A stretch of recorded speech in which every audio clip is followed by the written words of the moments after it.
बोजू बोजू बोजू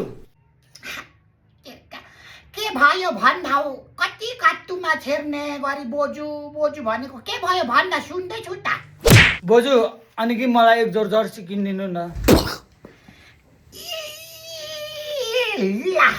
तँलाई जर्सी मुखलाई मार छैन चाकलाई घिउ भने जस्तो तँलाई चाहिँ किन चाहियो जर्सी यहाँ बिहान बेलुका सब्जी खाने फर्सी छैन तँलाई जर्सी किन चाहियो जर्सी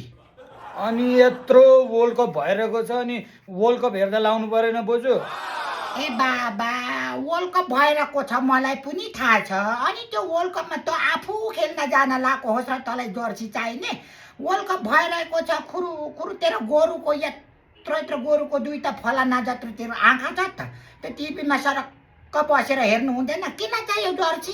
अब अरू सबै साथीहरूले वर्ल्ड कप भन्दै जर्सी किनेर लाएर हिँडेको छन् अब जसो जसो बराजु सोसो नाति भने जस्तै अरू घोडा चढ्यो भने